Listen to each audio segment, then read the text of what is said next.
nama saya Muhammad Fahri Fernando dari Prodi Ilmu Kelautan. Kali ini saya akan mereview video pemeliharaan ikan lele, lohan, cupang, gurame, dan ikan bawal.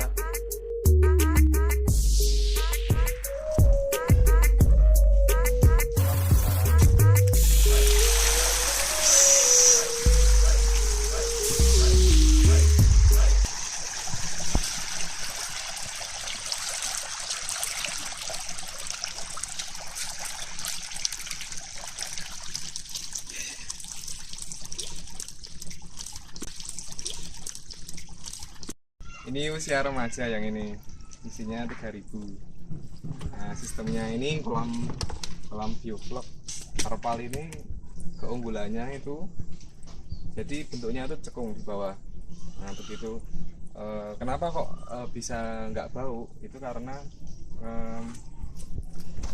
kotoran yang ada di bawah itu selalu dibersihkan karena posisinya cekung gini.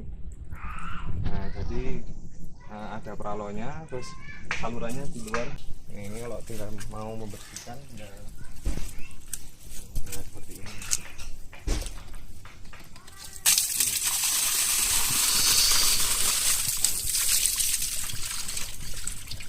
Nah, ini kotoran dah langsung keluar semua ini. Praktis. Keunggulan kolam terpal ini yang pertama dari segi harga yang relatif murah dibandingkan kolam beton. Kemudian praktis, lalu bersih, tidak bau karena cara ngurasnya mudah. Di bawah terpal ini ada saluran pembuangan, jadi kalau misalkan kotoran yang mengendap dan pakan yang mengendap ini mudah untuk dikeluarkan. Hanya tinggal copot peralon yang di luar, kotoran sudah keluar semua. Jadi image bahwa budidaya ikan lele ini yang biasanya bau ini sama sekali tidak bau. Kemudian untuk panennya itu lebih mudah karena cara ngurasnya sama seperti membuang kotoran. Ini dibuang airnya, lalu tinggal serok aja, udah lebih praktis. Kemudian untuk kolam pembesaran, ini saya sarankan agar memakai kolam terpal yang diameternya 2,5 meter, sedangkan tingginya itu 1 meter. Jadi dalam kolam itu dapat menampung kurang lebih 3.000 sampai 4.000 bibit. Untuk program pembesaran, saya sarankan jika membeli bibit itu yang ukuran 68 atau 57, jadi lebih besar. Karena dengan menggunakan bibit yang lebih besar, otomatis jarak panen itu lebih singkat. Biasanya hanya memerlukan waktu 2 bulan maksimal. Keunggulan menggunakan bibit yang lebih besar ini, di samping jarak panennya yang singkat, itu kita dapat menekan kanibalisme yang terjadi pada lele. Ini sifat dasar yang tidak bisa dihilangkan. Cara budidaya ikan hias lohan di akuarium. Ikan lohan atau flower horn bagi sebagian orang merupakan ikan pembawa hoki. Bagi siapa saja yang memelihara dan memilikinya, diyakini akan mendatangkan keberuntungan. Anggapan sebagai ikan hoki merupakan keyakinan yang tumbuh dan berkembang di kalangan masyarakat tertentu. Namun demikian, secara hitung-hitungan, bisnis sebenarnya ikan lohan adalah suatu komoditas bisnis yang teramat sangat menjanjikan. Berdasarkan jenisnya, ikan lohan dibagi menjadi 6 jenis, yaitu Chinois, Chenchu, Fine Marking, Golden Bass, Classic, Freehead. Maka dari itu perlu diketahui bagaimana membudidayakan ikan lohan secara baik dan benar. Ikan lohan yang dicirikan dengan benjolan di kepala sering diistilahkan jenong atau nonong, warna-warni di tubuhnya, serta ada huruf Cina atau huruf Arab di bagian tubuhnya. Disebut juga flower horn karena warna tubuhnya yang warna-warni bagai bunga dan benjolan di kepala sebagai sebuah tanduk. Wadah budidaya. Akuarium yang digunakan untuk merawat ikan lohan perlu diperhatikan ukurannya. Ukuran akuarium sebaiknya disesuaikan dengan ukuran ikan lohan kita.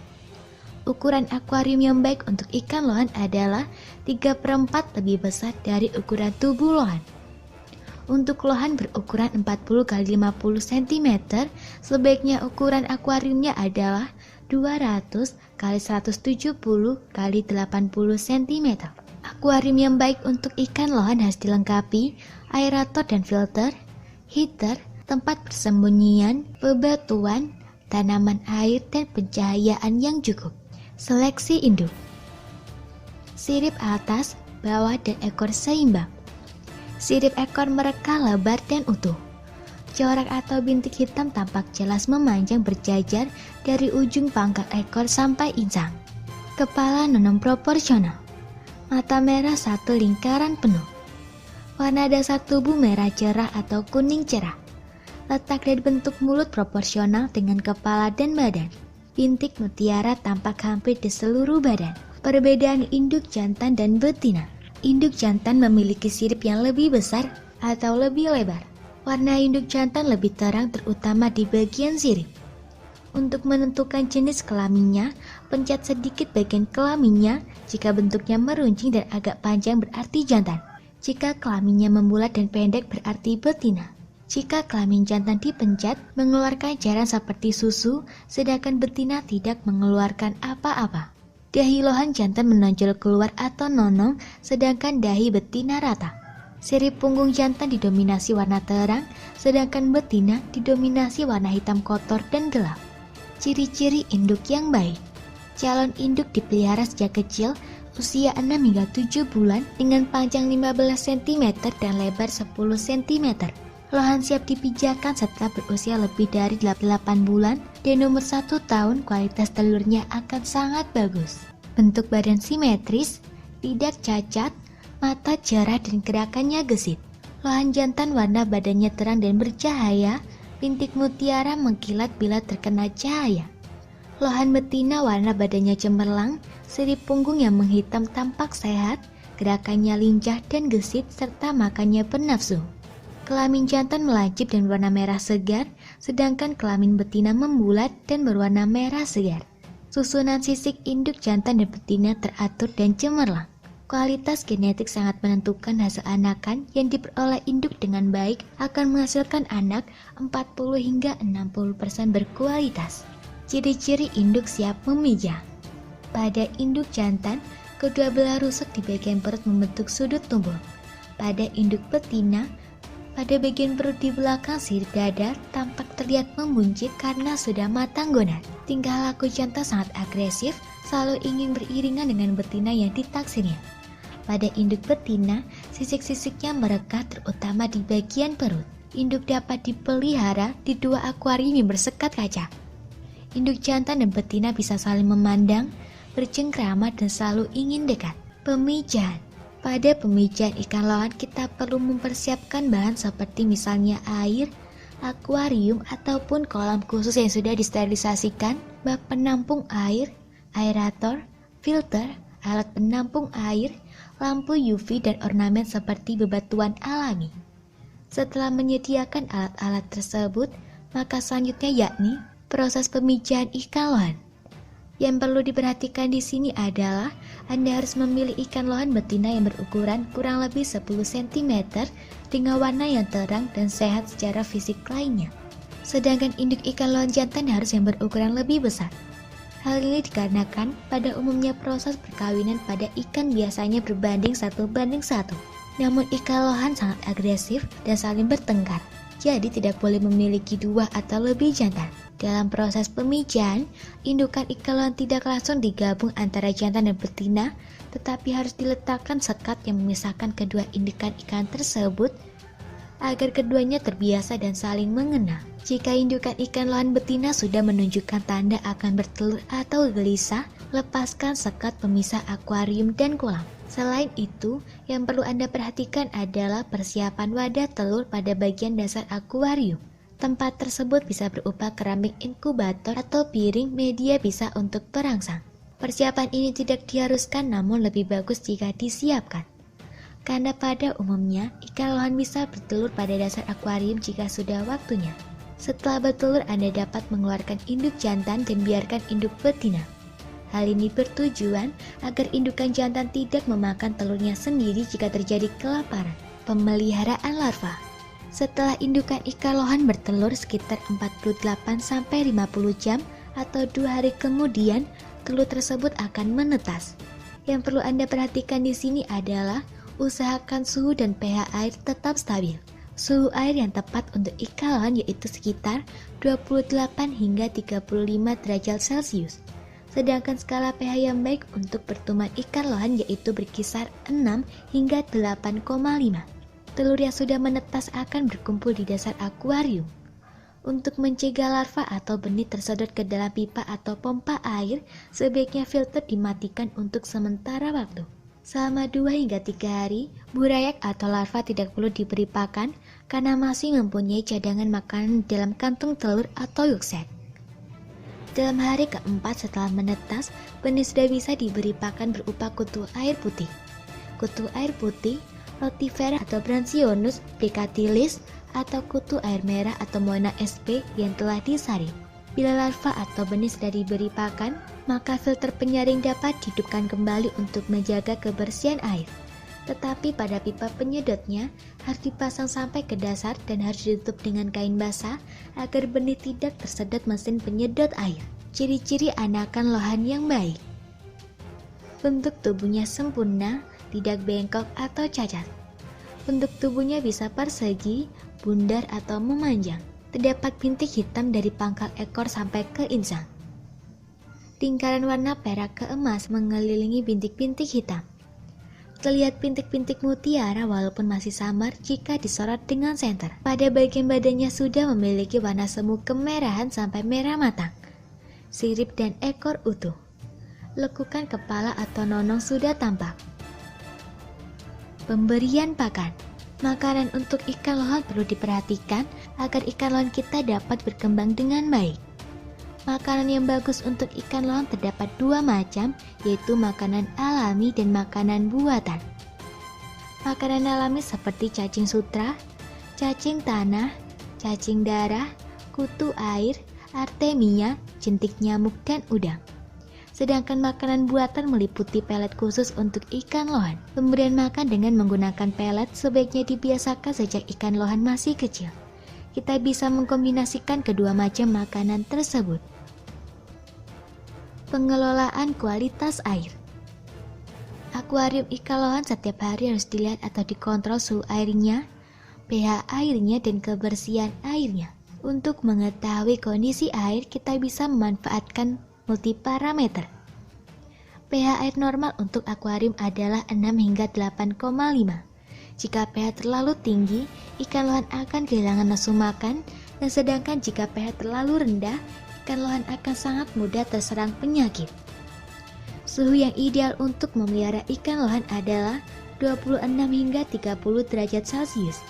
Jika air terlalu dingin, nafsu makan lohan akan berkurang dan pertumbuhannya akan terganggu. Kita juga perlu membuat jadwal untuk mengganti air akuarium kita agar kualitas airnya dapat terjaga dengan baik oleh kita. Namun penggantian air akuarium tidak perlu terlalu sering, karena kita sudah menggunakan filter. Jadwal yang sangat bagus untuk mengganti air di dalam akuarium adalah sekitar 1 atau 2 minggu sekali. Panen. Ada beberapa tahap pemanenan, yaitu mengkondisikan ikan dalam keadaan lapar, gunanya untuk menghindari ikan mabuk atau kekurangan oksigen ketika melakukan pengiriman. Waktu pemanenan dilakukan pada pagi atau sore hari dengan tujuan agar suhu perairan tidak terlalu panas. Siapkan alat-alat pemanenan yaitu ember dan saringan. Sarok ikan dengan saringan, lalu sortir ikan sesuai kriteria ikan layak dijual. Setelah proses penyortiran selesai, masukkan ikan dalam ember, lalu bawa ikan ke ruang pengemasan. Packing.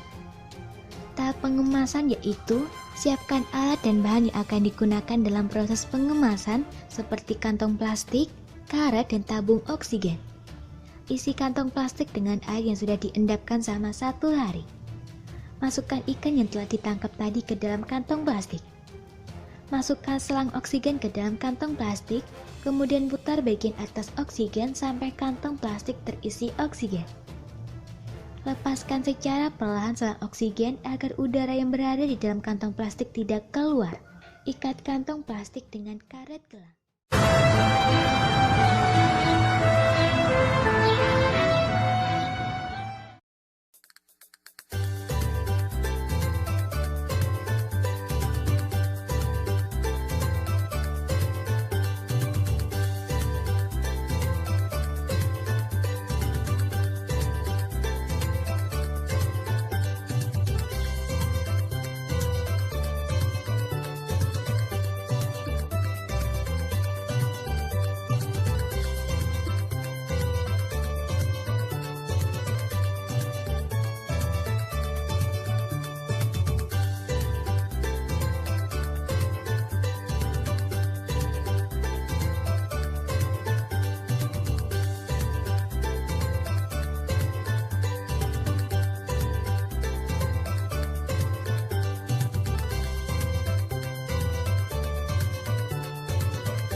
gurame agar cepat besar dan cepat panen. Ikan gurame adalah salah satu jenis ikan yang memiliki prospek cerah jika dibudidayakan dengan baik. Terlebih lagi ikan gurame banyak diminati oleh masyarakat Indonesia karena mempunyai daging yang tebal dan sedap. Ada banyak cara budidaya ikan gurame, diantaranya budidaya ikan gurame di kolam terpal, budidaya ikan gurame di kolam tembok, budidaya ikan gurame di kolam tanah, dan lain-lain. Karena pembudidayaan ikan gurame membutuhkan waktu yang lama sampai tiba masa panen, sehingga menyebabkan harga ikan gurame di pasaran menjadi mahal. Oleh karena itu pula, ikan gurame disebut sebagai makanan yang elit, khususnya untuk ikan gurame yang mempunyai ukuran besar.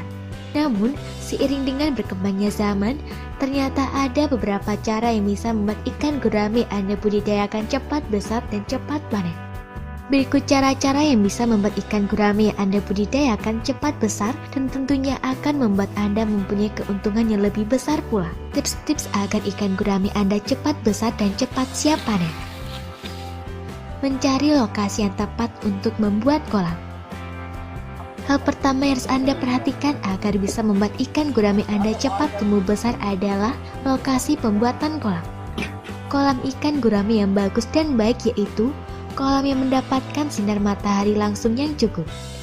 Hal itu dikarenakan ikan gurame mempunyai habitat asli di tempat berdataran rendah yang mana suhunya sekitar 25 hingga 28 derajat Celcius. Jadi, memilih lokasi kolam di dataran rendah lebih diutamakan daripada memilih lokasi kolam di dataran tinggi. Dan setelah diteliti lebih mendalam, ternyata ikan gurame akan cepat tumbuh besar di tempat yang memiliki ketinggian maksimal 800 meter di atas permukaan laut. Memilih benih ikan gurame yang sehat. Langkah selanjutnya adalah memilih benih ikan gurame yang sehat. Yang mana bisa dikategorikan sehat adalah ikan gurame yang memiliki berat sekitar 100 gram atau berumur lebih dari setahun.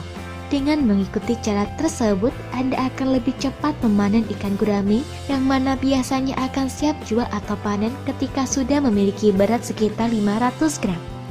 Selain itu, carilah benih ikan gurame tersebut di tempat yang tidak jauh dengan lokasi Anda membudidayakan. Hal itu bertujuan agar benih ikan gurame Anda beli bisa lebih mudah beradaptasi dengan lingkungan barunya. Bila tempat Anda membeli benih terlalu jauh dari tempat Anda, dikhawatirkan ikan gurame Anda mengalami kesulitan dalam beradaptasi dan bisa menyebabkan ikan gurame Anda mengalami stres dan kematian. Mengeringkan kolam sebelum memasukkan benih ikan gurame. Cara selanjutnya adalah melakukan pengeringan kolam sebelum memasukkan benih gurame baru. Hal ini dilakukan agar benih ikan gurame Anda bisa terhindar dari serangan berbagai macam penyakit ikan gurame seperti jamur dan lain-lain. Lakukan pengeringan kolam selama 10 hingga 14 hari dan berilah kapur pertanian sebanyak kurang lebih 200 gram per meter persegi. Selain itu, rendamlah semua peralatan yang Anda pakai untuk budidaya ikan gurame Anda ke dalam larutan kaporit kurang lebih setengah jam, kemudian keringkan. Bila Anda menemukan ikan gurame yang terserang penyakit, segera pisahkan dan rendamlah dalam larutan garam dapur sekitar 20 mg per liter air selama 1 jam. Memberikan pakan yang banyak mengandung protein nabati dan protein hewani. Pakan yang bagus untuk ikan gurame adalah pakan yang mengandung banyak protein, baik protein nabati maupun protein hewani. Oleh karena itu, Anda sangat dianjurkan untuk memberi ikan gurame Anda dengan pakan yang memiliki kandungan 2 protein tersebut. Protein hewani merupakan kandungan protein yang bisa membuat ikan gurame Anda cepat tumbuh besar. Hal itu disebabkan ikan gurame membutuhkan setidaknya 25% protein hewani agar bisa cepat berkembang besar. Sedangkan untuk protein nabati, Anda bisa memberikan makanan seperti daun kangkung, daun singkong, daun talas dan selada air kepada ikan gurame Anda. Selain itu, Anda juga bisa memberikan enzim kompleks sekitar 2% dari pakan pabrik. Itulah beberapa cara agar ikan gurame Anda cepat tumbuh besar dan siap panen. Selamat mencari. Cara budidaya ikan bawal peluang bisnis yang menjanjikan. 1. Persiapan kolam. yang akan digunakan untuk budidaya dibuat sesuai dengan ukuran tanah atau lahan yang ada. Biasanya ukuran umum kolam budidaya ikan ini adalah 5 meter kali 10 meter kali 2 meter. Setelah kolam jadi, keringkan kolam terlebih dahulu sebelum diisi dengan air, kemudian tabur garam gerasak agar jamur atau mikroorganisme lain mati. Gemburkan tanah terlebih dahulu sebelum diisi dengan air, bila menggunakan kolam tanah. Beri pupuk kandang yang telah difermentasi dengan gula cair dan ragi tape dan dijemur selama 2 hari, lalu letakkan dalam karung yang telah dilubangi pada bagian dasar kolam. Dan untuk mengatur tingkat keasaman dalam tanah, juga dilakukan pemupukan dengan dolomit atau pupuk kapur dan urea. 2. Pengisian air. Setelah semua urusan kolam sudah selesai, selanjutnya isi kolam dengan air tingginya sekitar 50 hingga 70 cm, atau disesuaikan dengan tinggi kolam. Apabila air dalam kolam mengalami penurunan karena terserap tanah, dapat Anda isi lagi. Setelah itu, diamkan air dalam kolam selama sekitar 15 hari dengan tujuan menghidupkan kutu air dan fitoplankton dalam air yang akan jadi makanan alami ikan. Nantinya. 3. Penebaran benih. Penebaran benih baik dilakukan pada pagi hari atau sore hari. Jangan langsung masukkan benih ikan ke dalam kolam karena dapat membuat ikan stres dan rentan mati. Hal itu juga karena ikan belum menyesuaikan diri dengan lingkungan atau kondisi air. Sebaiknya sebelum ditebar ikan dimasukkan dalam bak atau berberisi air kolam selama sekitar 30 menit, agar dapat menyesuaikan diri. Setelah itu masukkan benih yang sudah beradaptasi ke dalam kolam secara perlahan. 4. Pemberian pakan ikan bawal. Budidaya biasanya diberi pakan berupa pelet dengan dosis yang diberikan disesuaikan dengan umur ikan. Agar ikan cepat tumbuh besar, pemberian pakan ikan dilakukan sebanyak 4 kali, yaitu pada pagi hari, siang hari, sore hari dan malam hari. Pemberian pakan pada malam hari lebih banyak karena periode waktu malam lebih lama hingga pemberian pakan. Berikutnya, 5. Perawatan ikan agar tetap sehat diberi vitamin seminggu sekali dan itu dilakukan selama budidaya tersebut berlangsung. Semoga bermanfaat.